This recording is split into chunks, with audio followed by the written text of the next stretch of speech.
Annie, a 33-year-old woman, wants to share a real-life experience. She was the only girl among three siblings and married her current husband against her dad's approval due to concerns about living with in-laws and caring for her supposedly blind father-in-law. Despite her dad's objections, she moved from the West Coast to the East Coast to her husband's family home. Her dad didn't think highly of her mother-in-law or husband, but her mom encouraged her to follow her heart.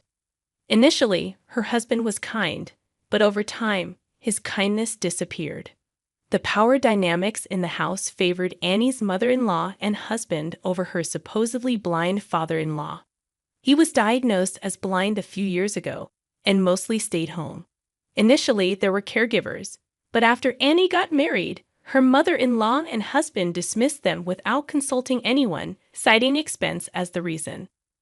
Annie insisted on retaining at least one male caregiver that her father-in-law was familiar with. She argued that her husband, being a man, should assist with bathing and personal care. Reluctantly, her husband agreed to keep the male caregiver who had been helping the family even before the father-in-law's blindness. Despite this, Annie found herself neglected in caring for her supposedly blind father-in-law while her husband and mother-in-law enjoyed themselves. One day, the supposedly blind father-in-law suddenly stood up, leaving Annie wondering about what happened and contemplating confronting her husband and mother-in-law about their behavior. I'm in charge of mornings, evenings, and a whole day each week when the caregiver is off. Despite working remotely full-time for a company, my husband and his mother treat me like a substitute caregiver, expecting me to be available all the time. When I raised concerns, they dismissed it, saying, "You married into this family with a caregiving license. Manage that baggage quietly." Ironically, they referred to my father-in-law as baggage, even though his wealth covers most of their expenses. Yet, my mother-in-law mistreats him, and my husband has even expressed a desire for his inheritance sooner. Although I considered divorcing my husband, I couldn't bear the thought of my father-in-law being mistreated in my absence. On their days off, my mother-in-law and husband leave me to care for him while they enjoy themselves and spend money recklessly. Originally, my father-in-law was a significant landowner, owning properties that generated passive income. I only managed the payments, but my mother-in-law and husband would use that money as they pleased. When I discussed this with my father-in-law, he apologized, recognizing that they saw him as a cash cow. Taking care of him wasn't burdensome, but my issue was with my mother-in-law and husband, who did neither housework nor held jobs yet acted high and mighty. My frustration with the unhelpful pair intensified. Then, out of the blue, my mother-in-law and husband announced a Caribbean trip for 2 to 3 weeks, leaving me with caregiving duties. They cheerfully packed a week in advance, instructing me not to do anything unnecessary during their absence. As they happily left, I finally had a moment to relax. To my surprise, my supposedly blind father-in-law independently changed into a suit and invited me to go out. It became evident that he wasn't completely blind, though his vision was not perfect. Handing me a business card, he indicated where he wanted to go. 3 weeks later, my oblivious husband and mother-in-law returned, refreshed from their trip, complaining about the gloomy atmosphere. They suggested going to the Maldives next time, all while immediately griping about my father-in-law and me as soon as they came back. 10 minutes after their return, the doorbell rang, and I answered through the monitor. 2 men in suits were at the front door. I recognized one as James's lawyer. Mother-in-law and my husband looked puzzled. "Oh, it's James's lawyer. What brings you here?" Father-in-law walked into the living room, guiding the lawyers to chairs and sitting down himself. He seemed to walk and sit by himself, which surprised me. "You two, sit here," he instructed my husband and mother-in-law. They sat down reluctantly, eyeing the lawyer quietly. Father-in-law called me over, and I took a seat next to him. "Today, I've set up this meeting for 3 reasons. The first one is about your husband's affair." Father-in-law pulled out a photograph from an envelope, revealing my husband, my mother-in-law, and an unfamiliar woman. The intimacy in the photo clearly indicated something was going on. Who's this woman? Neither my husband nor my mother-in-law responded. More photos emerged, showing my husband with his arm around the woman, enjoying her company, and entering a hotel. The photos, taken at different times and places, painted a clear picture of infidelity. I've known about your husband's infidelity since he married you. He didn't just go to the Caribbean with the two of you, did he? He was with her too. The evidence of his cheating was undeniable. Why? How did you? My husband seemed to believe he had gotten away with it. In truth, I hadn't noticed, as between work, household chores, and caregiving, I had little time to think about it. I had assumed he was having fun outings just with his mom. Do you have anything to say to her? My husband awkwardly glanced at me, then, breaking the tension, admitted, well, if we've been found out, so be it. Yes, you're just a caregiver to him. He has a new partner now, a so-called common-law wife, if you will. My mother-in-law laughed and remarked, is this true? Even when I directly confronted my husband, he could only mumble, oh well, without attempting to explain. We've recently rented a place for just the two of them. While they're enjoying their time, I stay alone in a hotel. Don't you think she makes a better wife for my son than you, who can't even spend time with him? According to my mother-in-law, this has been going on for over a year. If you wanted to do such a thing, you should have divorced me. Oh, I did think about letting him divorce you, but she doesn't want to take care of James. So what can we do? In another couple of years, we can just put James in a facility. That's what I thought. She spoke without a hint of remorse. Hearing all this, I couldn't hide my shock and disbelief. Well, that's how it is. I'm fine with you divorcing right now. But since you'd be abandoning caregiving, don't expect any compensation in the divorce settlement. My sorrow turned to anger. Enough is enough. You can't just say whatever you want, playing with her life like it's some kind of game. Father-in-law jumped up with energy and yelled at the two of them. Husband and mother-in-law were taken aback. But you've been hiding something too. You can actually see, can't you? Otherwise, how could you walk around your room and sit down by yourself? Mother-in-law quickly retorted, that's right. You lied to us. Husband desperately tried to change the subject. It's not a lie. I did go blind, but it's partial blindness. I'm not completely blind. I've been undergoing treatments, and right now I'm at an intermediate stage. Why then did you pretend you can't see? Pretend you all assume that on your own. When I woke up one morning with bad eyesight, I went to the hospital with a home caregiver and returned in a wheelchair. It was you all who jumped to conclusions, making funny faces in front of me, thinking I couldn't see you. If you knew there was a misunderstanding, why didn't you correct us? That's not fair. The home caregiver tried to set things right, but I stopped her. I wanted to observe how things played out because it seemed like both of you were happy about my blindness. At those words, both my husband and mother-in-law looked away. It hadn't been a month since my father-in-law's blindness when I married my husband. All I knew was, my father was blind. I had assumed he was completely blind. Another topic is divorce. What my daughter-in-law and my son decide to do is up to my daughter-in-law. If needed, I can introduce you to a lawyer.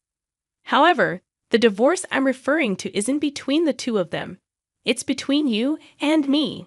Father-in-law directed his gaze straight at mother-in-law while discussing the idea of divorce. Divorce? Who even thinks about that? If we're going there, let's address the last issue. I want my money back. It turned out that father-in-law had been providing mother-in-law with a monthly living allowance.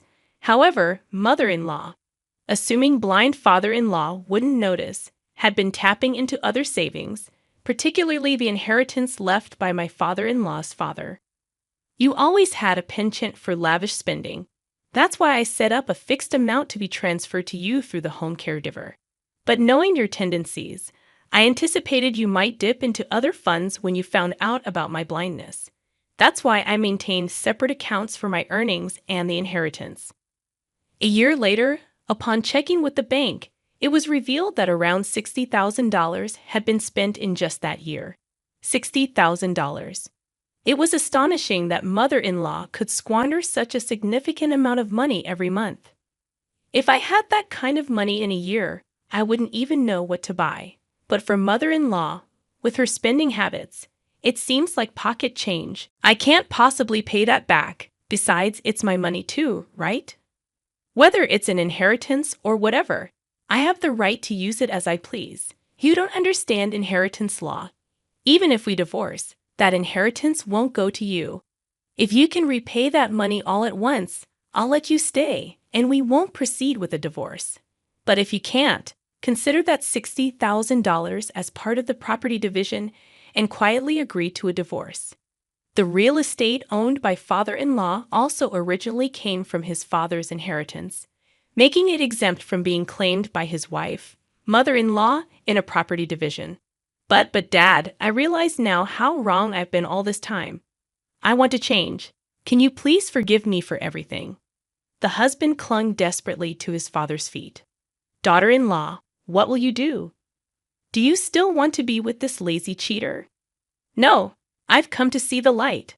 I realize how silly it was to put up with him just because I loved him. Can you recommend a lawyer? I'll be seeking compensation in the divorce proceedings and will be divorcing him. I lost all feelings for my husband and decided to demand compensation in the divorce proceedings. At the same time, I got a divorce application from a meticulous lawyer and signed it right there. Wait a second. I don't have the money to pay any compensation. You can start a part-time job or whatever and pay it back. I'll let you stay in this house for a while because of our son, daughter-in-law. Not because he's my son, but to keep an eye on him. My husband, tears in his eyes, apologized to me and signed the divorce application and the compensation agreement. Also, I want to give you a portion of my assets as a token of my gratitude and apology. I'd rather give it to you than to my son. He handed me a copy of his will. Wait, what is this? The original's with the lawyer. I can't give it to you now. When I pass away, the lawyer will contact you at that time. I want you to accept my assets. The will stated that a portion of his property and bank deposits would be inherited by me. I can't accept this. I'd only been with them for just over a year. I haven't done anything special to deserve this from father-in-law. No, that's not true. You stood by my side and tried to protect me even when the two of them said such terrible things, father-in-law said with a gentle smile. What? Why are you giving it to that young woman? I've been with you for many more years. Quiet. What have you done for me?